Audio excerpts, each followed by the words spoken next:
I want to bring in my next guest. Kyla Scanlon is a financial educator who makes videos across social media platforms. She writes a monthly newsletter and she hosts a podcast. She recently wrote the book, In This Economy, How Money and Markets Really Work. It's just out. It's a guide to everything one might need to know about the economy.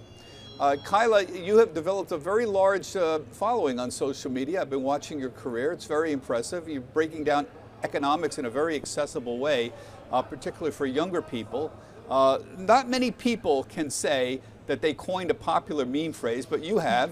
You coined the now popular phrase, the vibesession, which was, you defined it as a period of temporary vibe decline where economic data such as trade and industrial activity are relatively okay, but people still feel bad. So there's my lead. Why is the economy doing well, but many people don't seem to feel it? Yeah. So the vibesession is this idea of a disconnect between consumer sentiment and economic data. And part of the reason that people feel bad is that things are hard. Like there are structural affordability problems like a housing crisis, elder care is very expensive, child care is very expensive. But the vibesession is this idea that people are feeling far worse than would be expected considering where the economic metrics are. Yeah. So when younger people talk about how they experience the economy, they're usually referring to housing. And you wrote a great piece on this. Right now, a lot of people feel pretty poor because of the cost of shelter. So what's your solution? How do we build more housing? How do you look at housing? How should younger people look at housing? Housing is really hard because it is the American dream, right? Everybody wants to own a home one day. And part of this problem is that we just simply have to build more homes. There's a lot of policy solutions that are being put into place to try and fix that. You can look to Austin, Texas to see, building homes actually does reduce the cost of housing. But we kind of have to reconsider what housing means in regards to the American dream. And I think that's something that's going to be extremely difficult to do. Well, I guess there's all sorts of solutions here. I mean, here in New York and Philadelphia, where I go back and forth, there's a lot of talk about converting commercial real estate into residential housing, for example. That seems to be one piece of the puzzle here, but not the only one, right? Yeah, there's been about $35 billion allocated to convert commercial properties into residential properties. And it's a great thing to do. It's just a little bit complicated because office spaces have different bathrooms than residential spaces. Like there are costs to the conversion, but it's an important thing to do because we do have a lot of commercial real estate that is struggling in the post-pandemic era. A lot of the other policy solutions come around with the idea of, redoing zoning, allowing for mixed use properties, just basically allowing people to build in places that they haven't historically been able to. So a lot of people believe owning your own home is desirable. This was the goal for my generation, for example, and I certainly think it still is. I own my own home.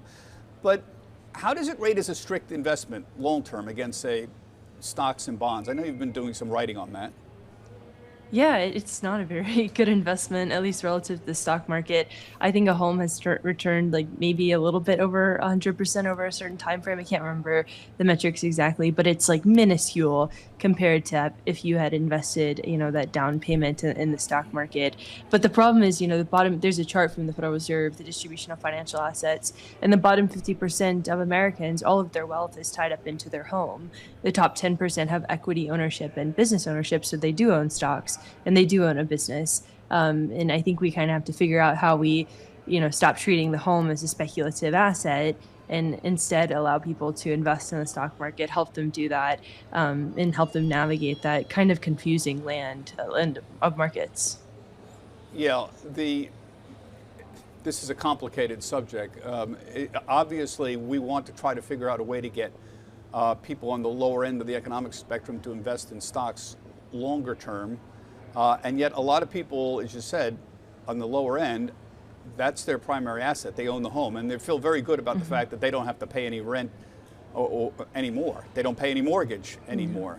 So I guess the question is, how do you get that kind of financial trade-off? I always said, I was the real estate reporter 30 years ago for CNBC and always said that if you're going to be in your home more than 6-7 years, it's worth it economically to look at it. The biggest problem, it seems to me, is people underestimate the actual true cost of owning a home. For example, they stumble on the maintenance.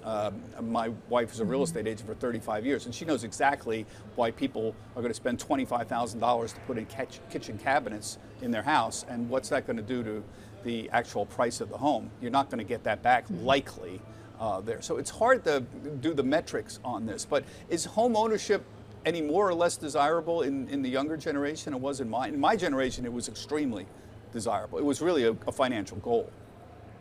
Yeah, I think the younger generation definitely wants that because you do have, oh, there's a lot of financial benefit to it, having equity, et cetera, not having to pay rent, being able to build towards something. But you know, there are all these hidden costs, quote unquote, hidden costs of home ownership.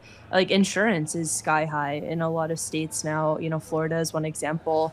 You have all sorts of maintenance costs. And so I think people are grappling with that. It's a lot theoretically cheaper to rent.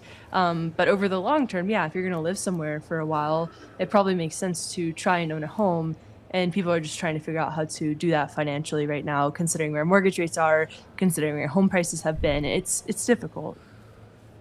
I enjoyed your book. I read it over the weekend, and it seems to be your big attempt at financial education, and I laud you for that. My age group, the baby boomers, made a lot of financial mistakes. I did too. I wrote about it in my book, including waiting way too long to save for retirement, which I think was the biggest mistake my generation made. I made this too.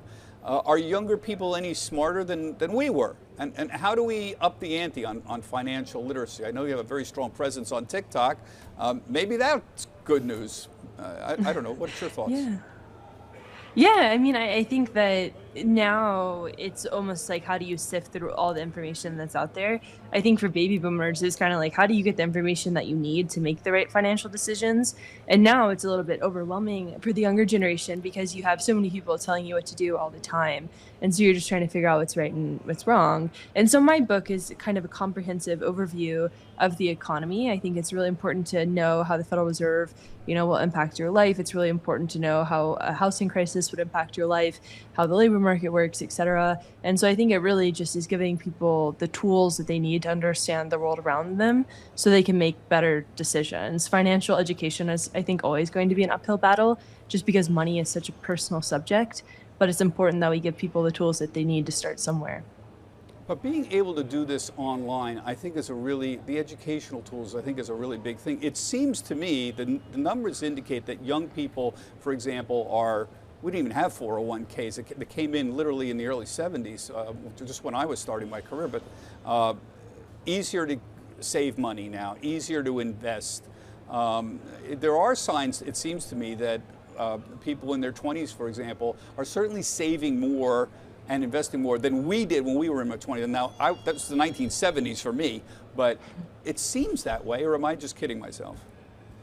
No, I mean, I think that a lot of younger people are taking advantage of the various apps that are out there to allow them to save money. I think it's sort of a bifurcated world, though. Like, you do have these people who are, you know, maxing out their 401ks. They're doing everything they can to plan for retirement. They're saving for a house. 1 in 4 Gen Z do own homes. But then I think you have the other side, which is an element of financial nihilism, where people don't want to save for retirement. They don't want to save money in general because they don't believe that the future is there. And I think it's kind of these two ends of the extreme that are happening. And there's maybe not a lot of people in the middle. Yeah. Ben, what do you think about all this? I mean, you're one of the younger baby boomers. Let's put it this way. I'm one of the older baby boomers. But you know, here's a woman who's got a great following, who's trying to educate her generation, the people around her, a little bit more. And I can't help but applaud these efforts because we were so poor. And when I graduated from high school, I literally couldn't tell you what a stock or a bond was. I certainly couldn't tell you what the Federal Reserve did in 1974 when I graduated from high school. So are we getting any better? You're in the finance business. Are we getting better at educating people? Look, Kyla put forward a fascinating perspective. I think we're maybe at the very early phases of getting better, but I mean, we still have a long way to go in terms of financial literacy and really being able to educate investors. And certainly the younger generation falls right into that without a doubt. Interestingly, by the way, you know, the data shows that on a greater percentage, a lot of the younger investors, certainly millennials and even younger generations, are using ETFs more and more compared to mutual funds and other investments, but getting that investment advice, getting financial literacy, and educated on how all that works, we have a long way to go for sure. And this is these kind of books and this kind of content is exactly what's needed. Kyla, where do young people go for financial education? I keep throwing out that you're on TikTok a lot. Have you had success there? Do young people spend time looking at TikTok videos that you've been doing on financial literacy? Yes, yeah. I think you have to go where young people are, and that's why I'm on social media, is because people do use TikTok. They use TikTok to get their news. They use TikTok to do elements of education. And so I think that's been a really big platform for a lot of people to learn about financial health. And you have to go where people are, and that's why I make my videos there. Yeah. Yeah, you go where people are. It makes total sense at this point. I am much more optimistic. I think young people are more savvy than we were. I think people in their 20s today are more savvy than I was in my 20s. Well, they certainly have more access to information, yeah, without a doubt. Yeah, but it was again, hard. there's also a lot of noise out there, as we've talked about many times before. So yeah, it works both ways. How do you cut through the noise on that, Kyla? I mean, there's a lot of baloney out there, a lot of nonsense, a lot of bad advice, frankly. I know you tend to fall on the more traditional side of advice and be very steady and down the middle about that, but how do you cut through the crap? Yeah, I mean, it's hard. There's a lot of studies coming out where people really love negative news, and that's like why the news can sometimes be overwhelmingly negative. And it's kind of the same with talking about the economy. Like, people really like to hear that everything is really bad when, there's data supporting the idea that maybe it's not. And so what I try to do is just be as nuanced and explanatory as I can in the pieces that I do, and give people the facts and citations and everything they might need to know to go a little bit deeper on the subject. And I try not to hyper sensationalize anything, because, the economy is an extremely personal experience, and you just have to be mindful of the idea that everybody does have a different circumstance, but you do have to talk to averages as best you can. So it's challenging, but you try not to freak people out, right? You just try to take care of them. Well, by any measure, you've been successful at that, Kyla. Thank you very much for coming on. Kyla is the author of the new book, In This Economy, out now in bookstores and also, of course, in electronic form.